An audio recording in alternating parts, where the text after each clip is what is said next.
Shalom anak-anak yang dikasih oleh Tuhan. Merdeka, merdeka. Wah, salam hari kemerdekaan Republik Indonesia. Mari kita bersama-sama sebelum kita merenungkan firman Tuhan, ya. Salam kenal dengan Kak Tari. Ya, Kak Tari ini dari Sidoarjo, tinggalnya di Sidoarjo, tepatnya di daerah Candi. Ya, teman-teman, salam kenal. Dan sebelum kita belajar firman Tuhan hari ini, sebelum kita merenungkan firman Tuhan di hari kemerdekaan negara kita akan bersama-sama berdoa, meminta pertolongan Tuhan Yesus supaya semua kita hari ini dalam pertolongan Tuhan dipimpin untuk mengerti firman Tuhan. Ya, mari kita bersama-sama berdoa ya. Mari kita berdoa. Bapa kami yang di sorga, terima kasih Tuhan untuk pertolongan-Mu dalam kehidupan kami dan bangsa kami Indonesia. Hari ini bersama-sama dengan anak-anak sekolah minggu GBI Blessing Center, kami merayakan hari kemerdekaan bangsa kami, bangsa Indonesia. Dan kami ingin belajar dari firman-Mu. Apa yang Tuhan ajarkan kepada setiap kami anak-anak-Mu. Tolong hamba-Mu yang akan menyampaikan dan semua anak-anak yang mendengarkan. Berkati orang tua kami yang juga mendampingi kami. Di dalam nama Tuhan Yesus kami berdoa. Amin. Hari ini di hari kemerdekaan bangsa Indonesia yang ke-76, kita bukan hanya merayakannya, memperingatinya dengan melaksanakan upacara bendera. Tapi hari ini bersama dengan anak-anak Tuhan, kita akan berdoa untuk bangsa kita. Kenapa ya Kak Tari? Nah, di hari kemerdekaan ini kita akan belajar. Jika kita mencintai bangsa kita, maka kita harus berbuat sesuatu untuk bangsa ini. Melakukan apa Kak? Aku masih kecil, aku belum besar, aku belum bekerja. Apa yang bisa aku lakukan? Aku masih anak-anak. Nah, hari ini kita akan belajar bersama ya, dari seorang tokoh anak Tuhan yang mencintai bangsanya. Yang mencintai bangsanya. Nah, kita kan mencintai Indonesia. Kita semua cinta bangsa ini dan kita akan berdoa untuk bangsa ini. Tapi kita melihat contoh dari firman Tuhan, seorang anak Tuhan yang bernama Nehemia. Anak-anakku yang dikasih oleh Tuhan, pada tahun 445 sebelum Masehi, sebelum Tuhan Yesus lahir, ibu kota Israel, yaitu kota Yerusalem dan semua negara Israel itu diserang oleh musuh ya sebelumnya, dan semua rakyatnya itu yang kuat bekerja, yang masih muda, yang masih kuat, itu dibawa ke negara Persia. Nah, salah satunya adalah Nehemia. Nehemia adalah anak dari Bapak Hakalia. Dia ikut dibuang, ditawan di negara Persia.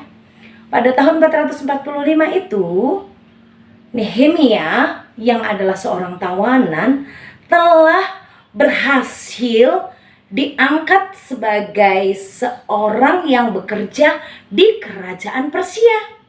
Apa pekerjaannya? Nehemia menjadi seorang juru minum. Artinya apa? Juru minum itu pekerjaannya menyiapkan minuman untuk raja. Kalau di Indonesia bukan raja ya yang memimpin. Pemimpin negara Indonesia adalah Bapak Presiden. Presiden negara Republik Indonesia sekarang adalah Bapak Joko Widodo. Ya. Nah, Nehemia itu pekerjaannya di istana, di Puri Susan, di kota Susan, yang adalah ibu kota dari negara Persia, anak-anakku. Di sana Nehemia bekerja melayani raja. Apa yang akan diminum raja? Nehemia harus mencicipi terlebih dahulu. Jangan-jangan minumannya mengandung virus, mengandung racun, atau mengandung bibit-bibit penyakit gitu. Harus dicicipi dulu supaya rajanya tidak kenapa-kenapa, tidak kena penyakit-penyakit. Jadi juru minum tugasnya mencicipi minuman dan menyajikannya, memberikannya untuk sang raja. Raja yang memerintah di Persia pada saat itu adalah Raja Artasasta namanya, Raja Artasasta. Suatu hari pada bulan Desember tahun 445 sebelum Masehi, saat Nehemia ada di Puri Susan, ada di istana Raja Artasasta, saudara-saudaranya itu yang dari Yerusalem datang ke Persia. Salah satu namanya adalah Hanani. Hanani bersama dengan teman-temannya datang kepada Nehemia, datang di Persia. Dan dia membawa kabar. Tapi kabarnya bukan kabar baik. Kabarnya bukan kabar yang menyenangkan. Tapi kabarnya kabar yang menyedihkan. Apa itu? Nehemia bertanya kepada Hanani dan kepada saudara-saudaranya, bagaimana keadaan bangsa kita? Bagaimana kondisi mereka yang ada di Yerusalem?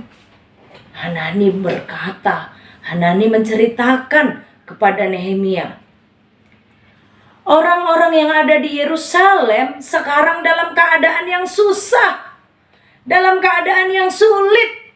Apa yang terjadi?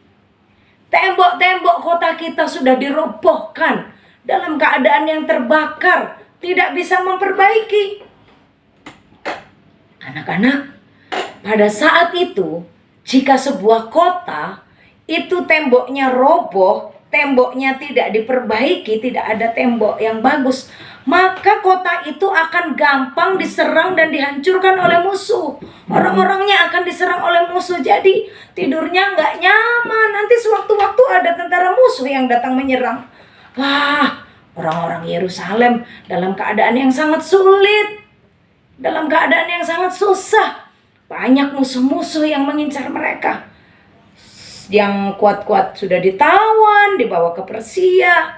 Lalu yang masih ada di sana hidupnya susah.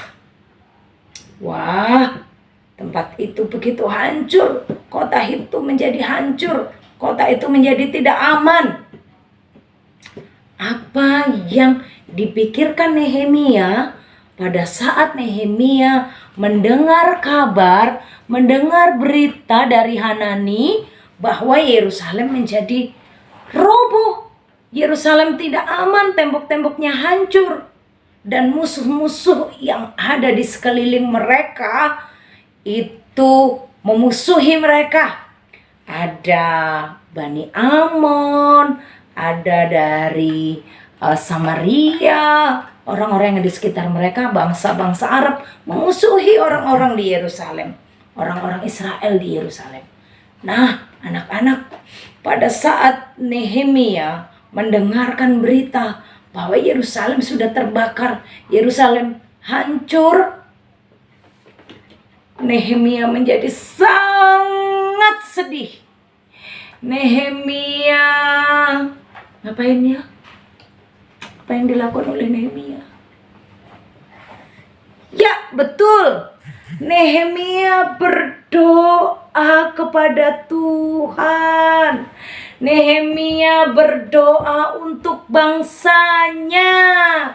Nehemia cinta dengan bangsanya, bangsa Israel. Orang-orang Israel yang ada di Yerusalem, dia sangat mengasihi bangsanya.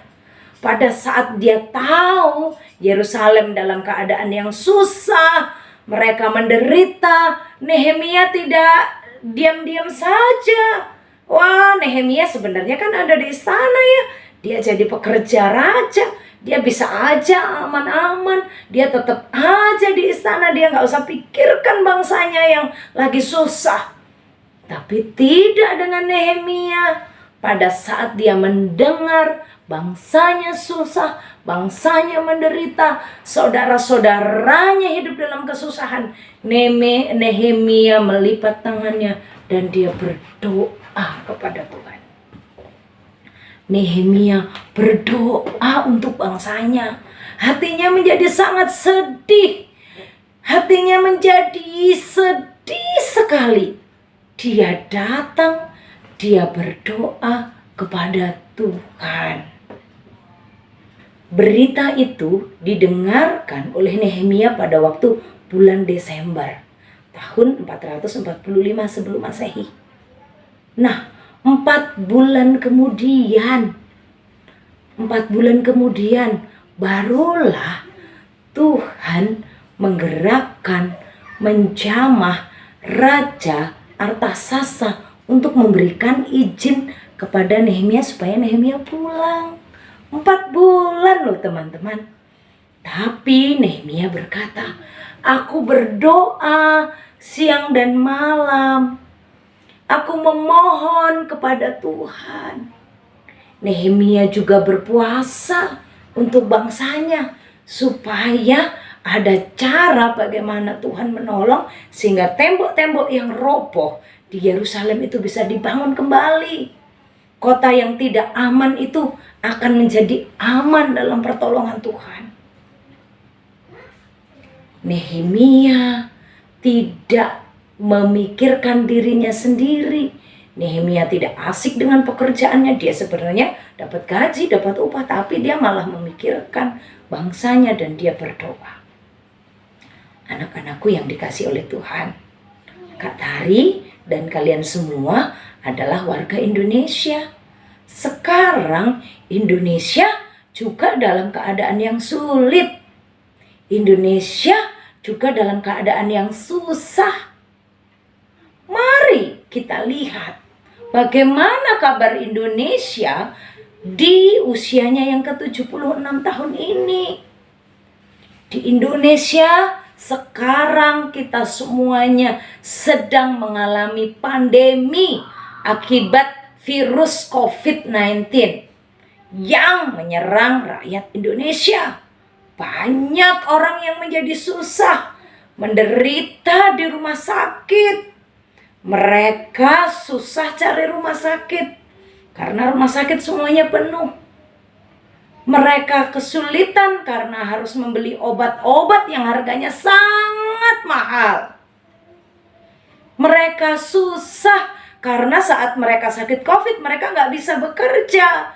Mereka harus diam di rumah. Mereka nggak bisa pergi ke pasar. Mereka sulit, harus isolasi mandiri ya. Harus diam di rumah. Atau di rumah sakit yang merawat mereka. Tapi semua rumah sakit pada penuh. Banyak orang-orang yang sekarang ini sedang bersedih, bersusah hati karena anggota keluarga mereka, orang-orang yang mereka kasihi, dipanggil Tuhan di masa pandemi. Mereka kehilangan, mereka ditinggalkan. Apalagi yang terjadi di Indonesia? Kabar apa yang kita dengar? Apa teman-teman? Kabar apa yang kita dengar? Iya benar, banyak para dokter yang juga terpapar virus COVID-19 sehingga mereka tidak bisa merawat pasien-pasien yang ada. Para tenaga kesehatan sudah sangat kelelahan untuk mengurus para pasien. Bagaimana hatimu mendengar berita banyak orang yang berduka, yang bersedih? Banyak tenaga dokter yang harusnya mengurus orang sakit, mereka menjadi sakit dan tidak bisa mengurus pasien-pasien yang ada. Bagaimana hatimu waktu mendengar berita bahwa banyak orang-orang yang sekarang ini sedang kesusahan? Mereka tidak bisa bekerja karena kondisi yang sulit ini. Mereka susah untuk mendapatkan makanan. Mereka sangat sulit untuk bisa beribadah karena mereka tidak punya kuota. Karena papa mamanya tidak bisa bekerja lagi. Karena mungkin di PHK dari tempat kerjanya. Banyak teman-temanmu yang tidak bisa makan. tidak bisa menikmati snack-snack karena kondisi mereka sangat susah. Bagaimana perasaanmu? Indonesia juga dalam keadaan yang sulit. Indonesia dalam keadaan yang susah. Sama seperti Yerusalem yang tidak aman. Akankah kamu diam di rumah, asik main game? Akankah kamu akan diam di rumah dan tetap nonton terus? Atau kamu main game online? Atau kamu bermain? Mari kita belajar dari Nehemia. Saat mendengar berita, saat tahu informasi Indonesia dalam keadaan sulit, mari kita lipat tangan, kita memohon kepada Tuhan. Kita bisa memberikan cinta kita untuk bangsa ini dengan berdoa. Yang kedua, dari Nehemia kita belajar untuk mencintai bangsa ini. Kita bukan hanya berdoa, tapi kita akan semangat menjadi anak-anak yang cerdas untuk membangun bangsa ini.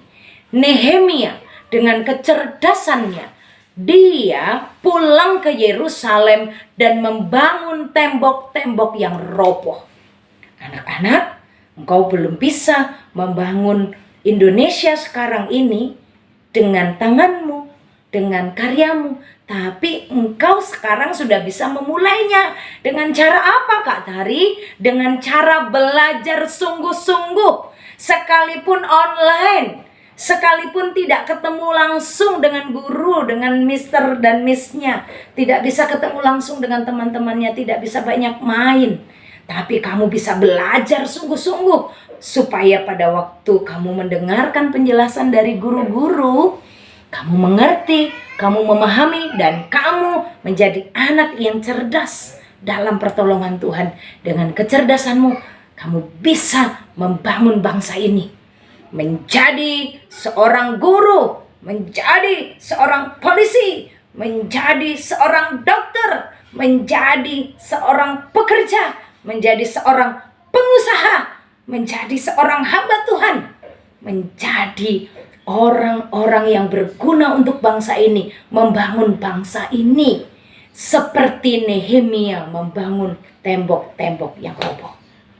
Anak-anakku yang dikasihi oleh Tuhan, dari Nehemia kita belajar, buktikan cintamu kepada negerimu, buktikan cintamu kepada bangsa Indonesia, buktikan dengan doamu, dengan belajarmu yang sungguh-sungguh. Tuhan memberkati kita, mencintai bangsa Indonesia, berdoa bagi Indonesia, membangun Indonesia. Indonesia tangguh, Indonesia tumbuh. Dalam nama Tuhan Yesus, Indonesia tangguh, Indonesia tumbuh. Mari kita berdoa.